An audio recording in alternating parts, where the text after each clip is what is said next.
Olá, gente, tudo bem? Vamos lá dar continuidade à nossa disciplina Microbiologia e Parasitologia. Para quem não me conhece, meu nome é Kellen Cristina, sou enfermeira e estou acompanhando vocês nessa disciplina.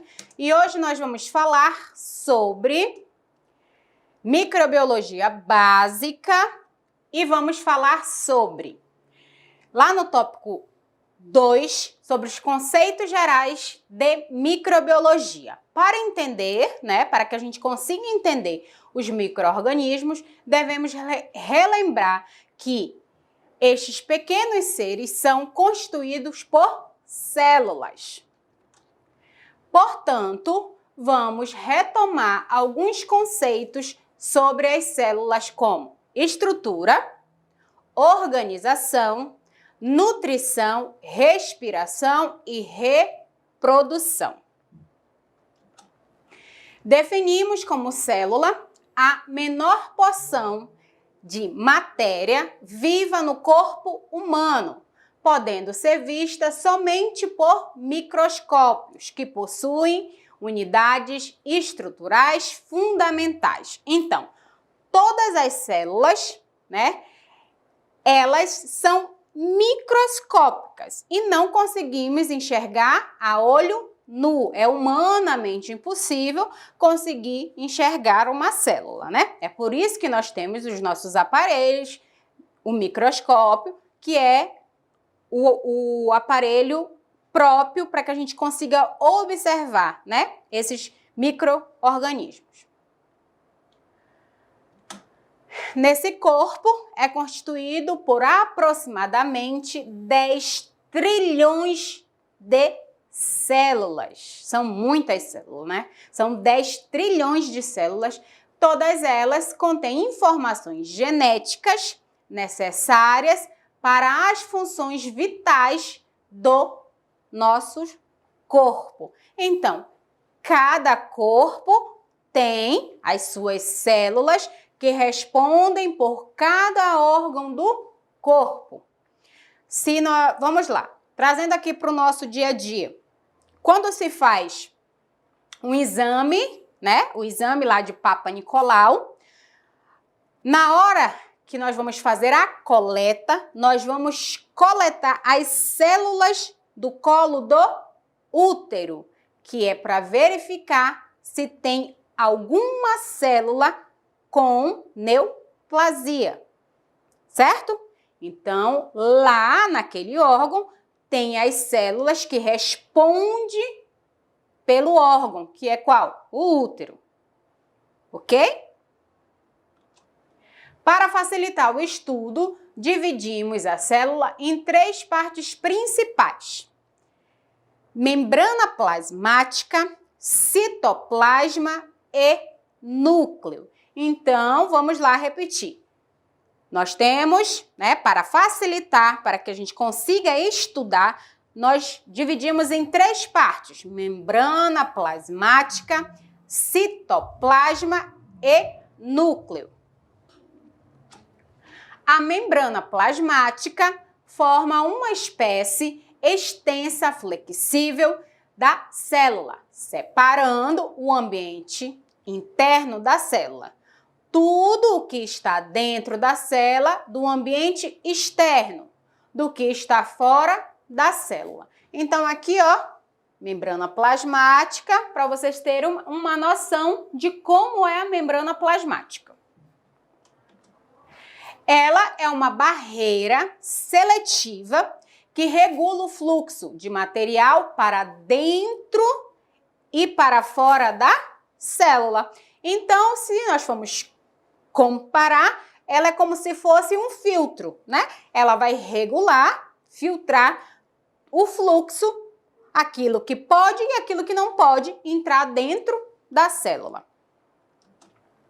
Essa seletividade ajuda a estabelecer e manter um ambiente adequado para as atividades celulares normais. Então, a membrana, ela tem a função, uma função seletiva, de manter o ambiente adequado para as atividades celulares normais.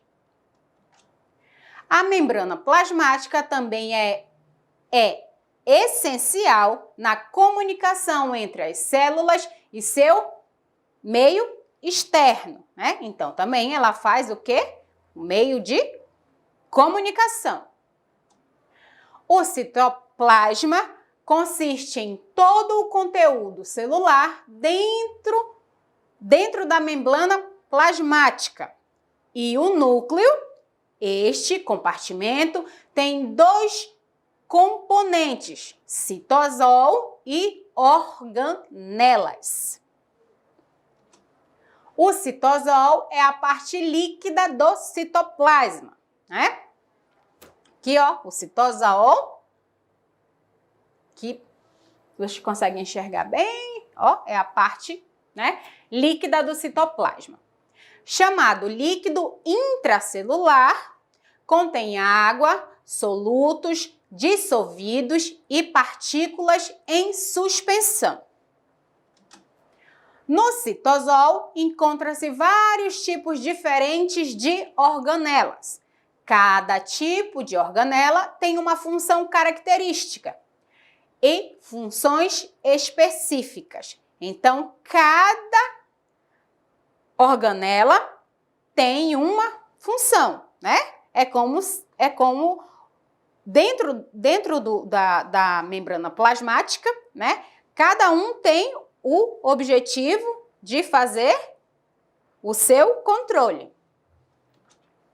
Exemplos de organelas incluem o citoesqueleto, os ribossomos, o retículo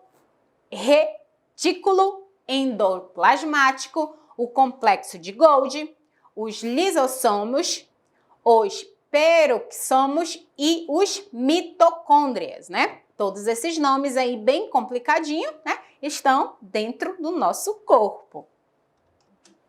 O núcleo é uma organela grande, né? Que abriga a maior parte do DNA de uma célula. Lá no núcleo, cada cromossomo, uma única molécula de DNA associado às proteínas. Contém milhares de unidades hereditárias, denominados genes, que controlam os principais aspectos da estrutura e função celulares. O núcleo se divide em carioteca, estrutura que envolve o conteúdo nuclear, que é o cariolinfa, massa incolor constituída de água e proteína. O cromatina, material genético, propriamente dito, resultante da associação de proteína e DNA, né? São dois componentes. O núcleo está em contato direto com a cariolinfa. E aí, com toda essa explicação, para vocês entenderem mais ou menos, terem uma... lembrando que nós estamos falando da microbiologia básica, ok? Para vocês terem uma noção. Lá no tópico 2, fala ainda sobre os conceitos gerais da microbiologia, né? Fala sobre o ciclo vital, né? Como o ser humano, as células eucariontes e as procariontes também têm um ciclo vital, né?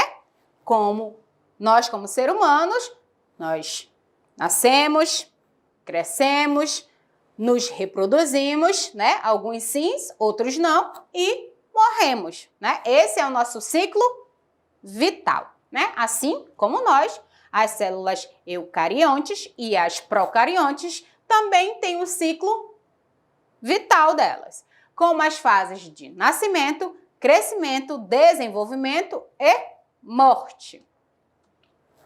Para isso, as células necessitam de fonte de alimento e água para armazenar energia, garantindo as suas funções, né? Assim como as células, nós também precisamos de água, alimento para que tenhamos energia, né? Para garantir todas as nossas funções, né? Do dia a dia, para ter força para trabalhar, para estudar, né? Para passear, para fazer atividade física, nós precisamos estar nutridos, né? Para isso.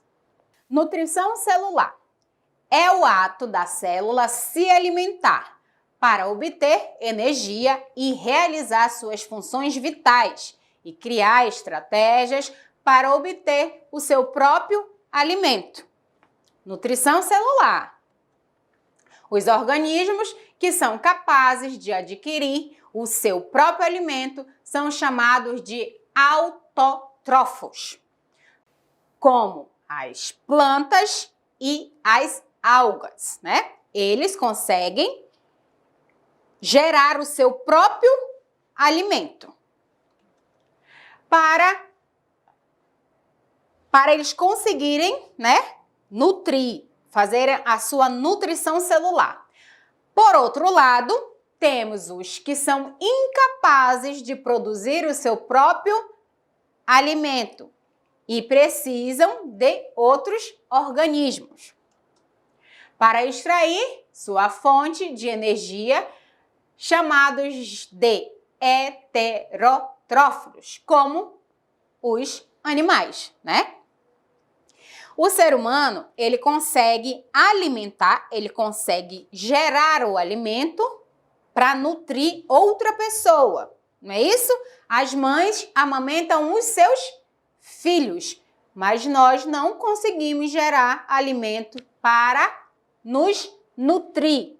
Então, assim como todos os animais, nós fazemos parte, né, da cadeia de animais, então nós também não conseguimos nos nutrir, gerar alimento para si próprio. Então, nós conseguimos alimentar nossos filhos, mas a gente não consegue gerar esse alimento.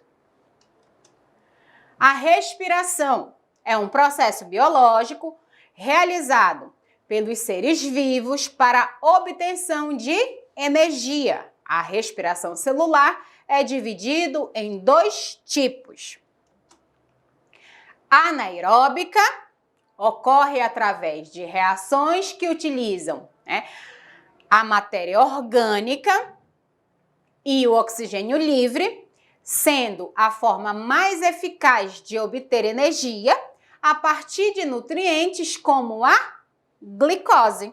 Então, é uma forma eficaz que se consegue energia a partir da glicose. A anaeróbica é o processo mais amplamente utilizado, pois micro-organismos para obter energia através dos alimentos, sendo, né, neste caso, o oxigênio ausente. A reprodução, né, processo pelo qual um organismo dá origem a novos indivíduos. Então, eles estão se reproduzindo, fazendo novos indivíduos com a mesma sequência. E ela se explica porque um ser vivo morre, mas a espécie não desaparece, né? Então, o tempo todo, nós estamos nos reproduzindo, né? Os animais, né? Os seres humanos, o tempo todo estamos nos reproduzindo para poder deixar, ó, a nossa história, né? Então, assim como os seres humanos, os micro-organismos também ficam constantemente se reproduzindo. As formas de reprodução são associadas em duas categorias. Sexuada envolve a função de células diferentes que têm gametas masculinos e femininos, né? Precisam ter gametas masculinos e gametas femininos. Processo denominado de fecundação. O ser humano, ele tem uma relação sexuada para poder gerar uma criança, porque ele precisa de um gameta feminino e um gameta masculino. Assexuada, né? Tipo de reprodução que ocorre sem intervenção de gametas. Os novos seres são clonados do progenitor, né? Então, não precisa ter nenhum tipo de intervenção, né? Os novos gametas são como clones, né? São gerados do progenitor. Uma base inicial gera-se vários outros, né, clones do progenitor. Vale ressaltar que quando os dois sistemas reprodutores estão no mesmo indivíduo, este é denominado de hermafrodita. Então, ele consegue fazer, né, os dois sistemas, assexuado e sexuado, né? Então, ele é considerado hermafrodita. A taxonomia, né, é o ramo da biologia que trata da classificação e nomenclatura dos seres vivos. Linnaeus elaborou a ampliação, né? Ampliou um sistema de classificação dos seres vivos, categorias de taxonômicas, né? Taxonômicas. Então, essa categoria é o ramo da biologia que trata a classificação e a nomenclatura dos seres vivos, né? Vão nomear os seres vivos. Se divide em 5 categorias de espécies semelhantes agrupadas em um mesmo gênero. Os gêneros semelhantes são agrupados numa mesma família. As famílias semelhantes são reunidas numa ordem, as ordens semelhantes são agrupadas em uma classe e as classes semelhantes são agrupadas em um filo. Ou divisão, e os filos ou divisão semelhantes são agrupados em um reino, né? Aí nós vamos também entender isso aí mais lá para frente. A classificação dos seres vivos tem sofrido modificações, né? Constantemente nós estamos em modificações, pois se trata de um tema dinâmico, não existindo um sistema que contente a todos, né? Porque o tempo todo está se descobrindo, né, novos seres vivos e aí tem que se dar o nome e se encaixar em algum grupo, né? Então, constantemente, né, como é dinâmico, né, muda-se o tempo todo, né, o sistema não se encaixa, né, em todos os grupos. Isso se dá devido às ciências biológicas estarem em busca de informações e subdivididos para melhor compreensão, né, de suas histórias evolutivas, né? Então, constantemente, né, estamos em evolução, né? Constantemente estamos procurando novas coisas e seres vivos, né, para evoluir. Na natureza, os seres vivos são classificados em reinos. Antigamente, né, reuniam-se todos os seres vivos em 2 reinos, que eram animal e vegetal, certo? Antes só tinha o reino animal e o reino vegetal. A classificação mais moderna divide os organismos em 5 reinos, que são, vamos lá, o reino Monera, formado pelos seres unicelulares. Neste reino encontram-se as bactérias e as algas cianofícias ou águas azuis, né? Ó, elas são bem diferentes. O reino protista, também composto por seres unicelulares, nestes estão agrupados os protozoários e as algas unicelulares autróficas que fazem fotossíntese. O reino dos fungos, que são formados pelos seres vivos heterotróficos, não fazem fotossíntese. São os fungos unicelulares, como o levedo ou a levedura de cerveja, e os pluricelulares, como os cogumelos, né? Aqui, ó, para vocês conseguirem identificar, né? Esse é o reino dos fungos. E o reino das plantas, né? Nesse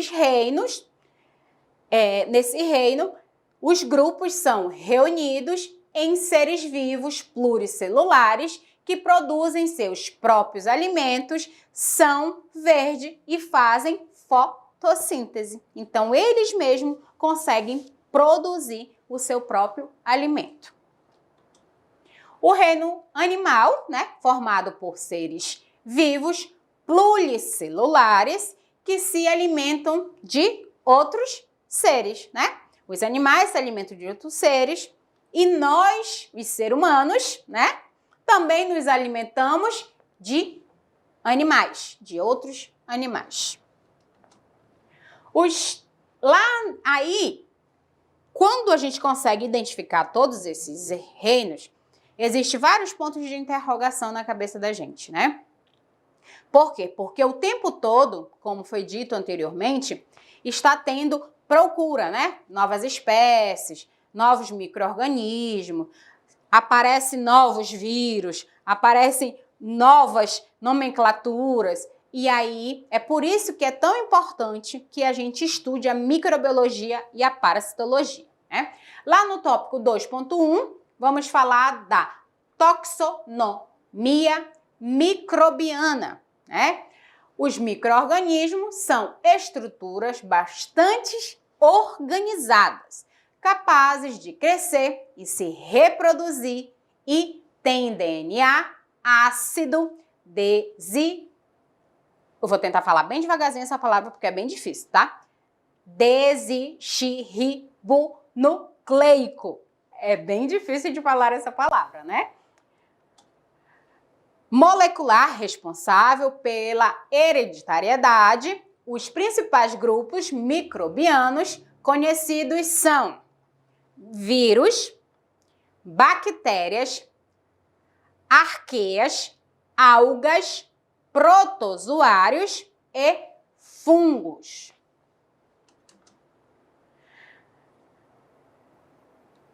Lá no tópico 2.3, nós vamos falar sobre a estrutura celular dos micro-organismos. De acordo com a sua organização celular e estrutural, podem ser classificados em procariontes, células sem núcleo com membranas, e eucariontes, células com núcleo com membrana, sendo que os vírus, por sua vez, não apresentam estrutura celular. Vamos lá.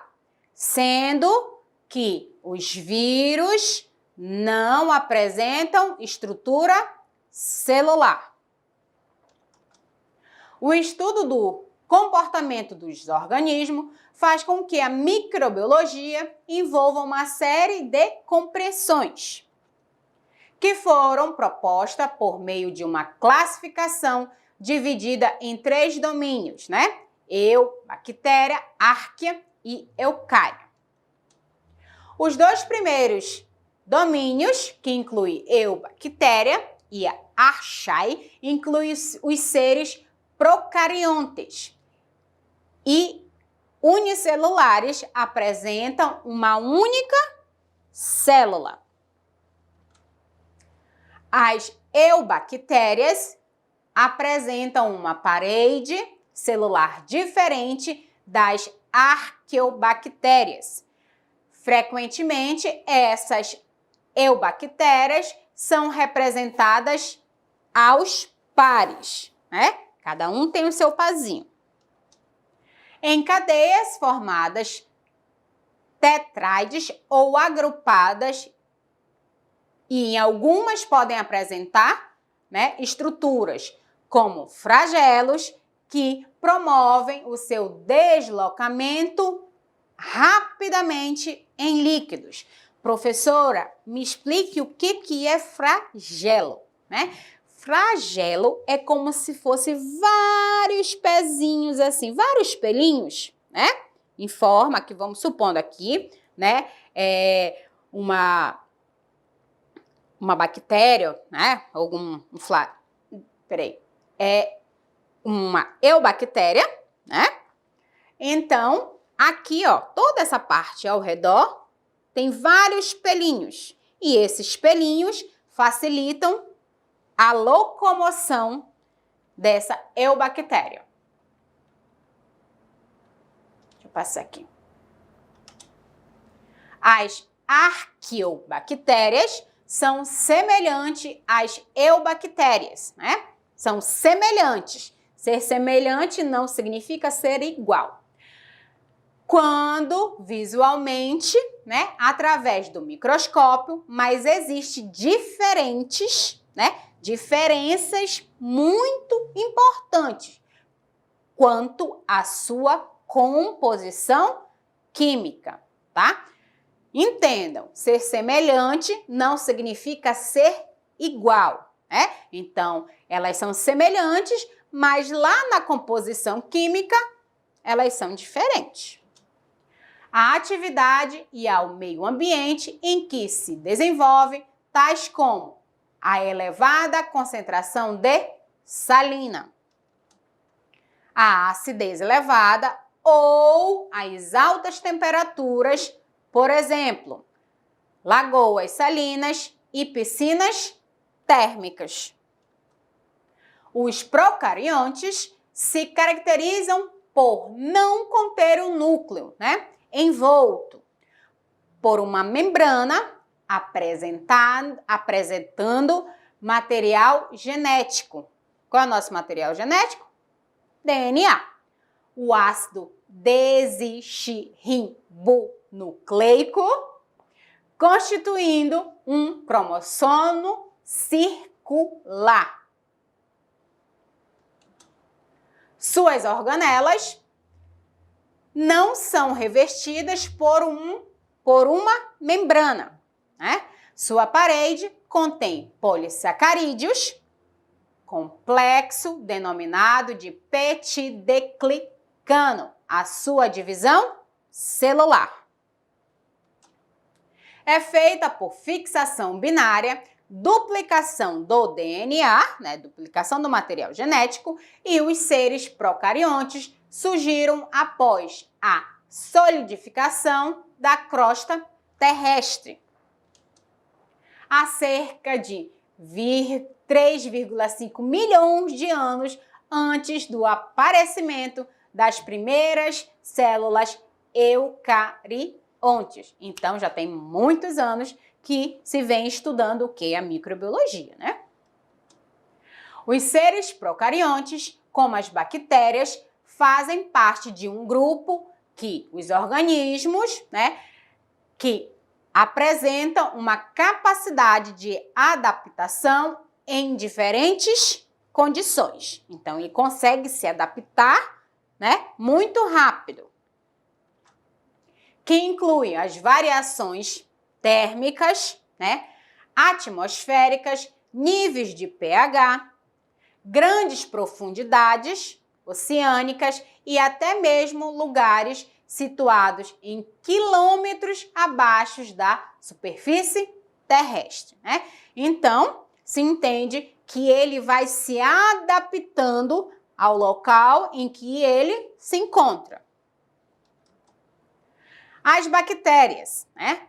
As bactérias podem ser encontradas sobre o solo, na água doce e nos mares, mas também estão no nosso corpo, né?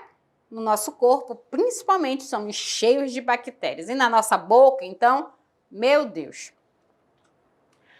Nos animais, nas plantas, nos alimentos e entre outros. As bactérias, os micro-organismos estão em todos os ambientes.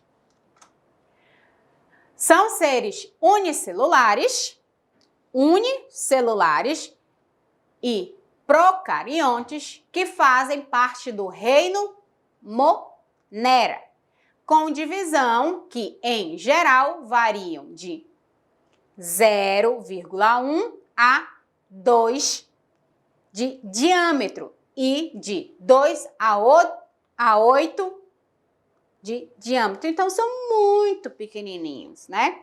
Por isso que só conseguimos enxergar com microscópio. Nós não conseguimos enxergar ao olho nu. E seria muito ruim se a gente conseguisse enxergar, porque a gente ia ficar o tempo todo, né, preocupada com aqueles micro-organismos que estão constantemente no nosso corpo.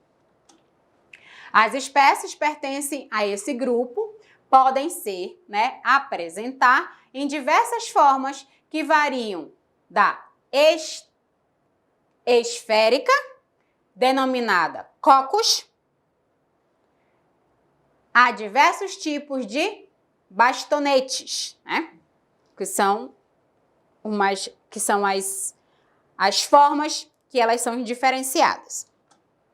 Dentre eles, os curtos, os longos, os finos, os espirados e aqueles em curva que são vibrão, né, que são bem diferentes, de formas diferentes. Os cocos são esferas que podem formar diferentes arranjos, né, como cocos em dupla. São denominados diplicocos. São vários, como se fossem uns cachinhos de uvas. Cocos em cadeias chamado de streptococos. Eita, professora, só nome difícil, né? Streptococos. Quando arranjados em cachos, são conhecidos como estafilococos, agrupados em 4 formas tetráides, né? Os estafilococos. Quando o grupo é de 8 cocos, são unidos de formas semelhantes a um cubo. São denominados sarcina, né? São de formas bem diferenciadas. E aí, nos nossos encontros, nós vamos olhar cada imagenzinha diferente para vocês terem uma noção e uma dimensão, tá bom? Os bacilos são bactérias que possuem formas de bastonetes. Eles representam poucos arranjos ou agrupamentos. Podem aparecer aos pares, originando os dipobacilos, né? Diplobacilos, ou em cadeias, formando os estreptobacilos. As bactérias que apresentam forma semelhante a um saca-rolha são denominados espirilos. Essa morfologia, né, essa morfologia exige uma diferença, né, e exige essa diferença para a gente conseguir identificar, né, a formação, e exibe uma diferença em relação ao comprimento, à largura, ao número e à amplitude dos aspirais. Então, elas são de forma diferente, é por isso que tem as classificações e nós conseguimos identificar. Algumas formas são rígidas e outras mais flexíveis, como as espiroquetas e os vibriões, de forma de vírgula. Além da classificação morfológica, em cocos, bacilos e espirilos são, as bactérias são classificadas de acordo com as suas características titoriais. Aí nós vamos encontrar aquelas bactérias que são gram-negativas e gram-positivas, né? Quando submetidas à coloração, né? É importante isso lá na hora de saber a medicação que vamos indicar para o nosso paciente. A gente precisa saber se essas bactérias elas são gram-positiva ou gram-negativa, que aí nós já sabemos quais os antibióticos específicos para combater aquela bactéria. E aí se torna o quê? O tratamento, né, direcionado. A coloração de Gram foi descoberta pela bacteriologista dinamarquesa em 1884 e baseia-se na diferença da composição da estrutura da parede celular bacteriana, né? Então, ela conseguiu identificar que tem como sabermos, né, a diferença entre essas bactérias. O método de coloração de Gram é feito a partir, né, de um esfregaço bacteriano fixado, né, em calor e corado com um cristal violeta, Lugol, álcool e fuchsina, respectivamente, né? Cada bactéria tem o seu composto ou componente para que tenha a sua reação. As bactérias gram-positivas possuem paredes acelulares, né? Mais simples, composta quase que completamente por peptidoglicano, responsável pela manutenção da célula, né? Pela manutenção celular. E por sua rigidez, além da extotina composta pelo ácido lipoteico, tendo sua característica principal a aderência, né? Em contrapartida, as gram-negativas possuem baixo teor de peptidoglicano em sua parede celular, né? O espaço periplasmático, membrana externa e os lipopolissacarídeos aderidos a ela. Então, é por isso que conseguimos identificar, por conta de todas as diferenças, né, que foi estudada, né, para se ter a noção que cada bactéria, né, tem os seus componentes, né, e suas diferenças. No processo da coloração de Gram, né, o corante cristal, violeta ou Lugol são absorvidos de uma maneira idêntica nas bactérias gram-positivas e gram-negativas. E, inicialmente, ambas adquirem a tonalidade roxa, em razão dos complexos formados pela sua ação destas duas substâncias no citoplasma das células, né? Então, inicialmente, todas as duas conseguem ter a mesma tonalidade roxa. Após o tratamento com álcool, apresenta um comportamento diferente, né? No qual, a gram-negativa não descolora por essa substância. E a gram-positiva permanece com a cor inicial, né? Então, se estudou bastante para entender, né, as reações que acontecem com a composição que é utilizada na hora de saber se é gram-positiva ou gram-negativa. As bactérias pertencentes ao grupo das gram-positivas fazem parte dos gêneros Staphylococcus e Streptococcus, né? Essas duas bactérias fazem parte da gram-positiva.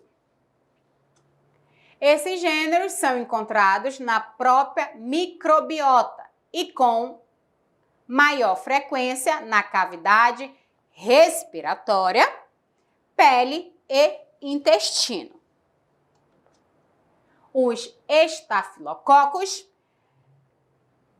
expressam muitas toxinas, né? Tem muitas toxinas, proteínas de superfície e extracelulares, que são consideradas fatores de virulência, que é uma forma de defesa da bactéria, né? Então, a bactéria também consegue a forma de defesa. Entre as toxinas e proteínas envolvidas, incluídos nesse processo, podemos citar toxinas, né? A-toxinas, B-toxinas, e outras toxinas, as leucocidinas também, enteroxinas, toxinas esfoliativas, as coagulases e as astafinas, né? E outras ienes, né? Toxinas. A pele, né? A nossa pele, aqui essa pelezinha que a gente passa hidratante, passa perfume, né? A pele é um dos maiores órgãos do nosso organismo, né? O maior órgão que nós temos é a pele.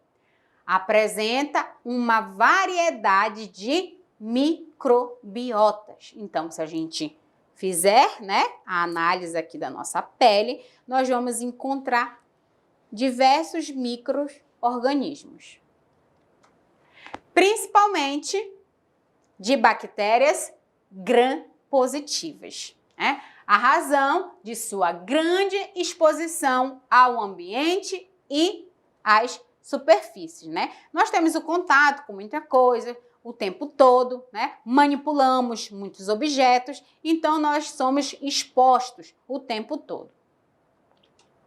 A proliferação exacerbada de bactérias gram-positivas, principalmente de estafilococos, pode originar uma infecção do folículo liposo, denominado foliculite, né? É quando os nossos folículos aqui, ó, os nossos pelinhos, lá onde saem os nossos pelos, começa a ter uma infecção. Os estafilococos estão presentes na pele de todas as pessoas. Além disso, podem ainda ser encontrados, né, no intestino e no trato urinário. A pele, né, escoriada pode ser infeccionada pela contaminação por estas bactérias. Então, é por isso que é tão importante, né, ter a asepsia constante, né, quando se tem algum tipo de lesão na pele, né, e ainda corre o risco, né, de ter a contaminação por outros agentes, né, vamos lá, mosca, né, a mosca pode sentar naquela lesão, pode botar um ovinho ali e ali, né, começar a ter uma proliferação de quê? De miíase, e aí também gera-se outro tipo de, né, de dano para aquela lesão que está ali naquela pele. Os gêneros Streptococcus, né, são bactérias esféricas, gram-positivas, que crescem usualmente na forma de cocos em cadeia, né? Então, eles têm uma sequência. Constitui-se uma população, né, de bactérias que colonizam a mucosa oral, pele. Na pele tem um menor número, mucosa vaginal e intestino, estando também, né, envolvidos em diversas doenças infecciosas, né? Então, vamos lá. Essas bactérias, elas se encontram aonde? Na nossa mucosa oral, na pele, certo? Na pele em menor quantidade, na mucosa vaginal e no intestino. As bactérias pertencentes ao grupo das gram-negativas fazem parte da família da Neisseria, aere, né? Essa palavra é muito difícil para falar. Na qual inclui os gêneros de Acitobatirringella moraxella. Eita, professora, eu não vou aprender a falar esses nomes nunca. Verdade, é bem difícil, né? Por isso, graças a Deus, nós temos os nossos profissionais aí que estudam a microbiologia, né? Para que consigam identificar e dar nomenclatura para tudo quanto é tipo desses nomes aí bem difícil, né? Que a gente não consegue falar bem direitinho, né? O gênero, né, da Neisseria é o mais frequente nas infecções humanas. Dentre elas, podem citar, né, como uma espécie de maior relevância a Neisseria gonorrhoeae, né, que faz parte lá das infecções. O agente etiológico das uretites gonococas, que é o quê? Da gonorreia, né? Neisseria das meningites relacionadas às meningites, né? As meningites gonocócicas também, que é uma doença que é muito comum, né? Entre o ser humano, também fazem parte desses tipos de bactérias.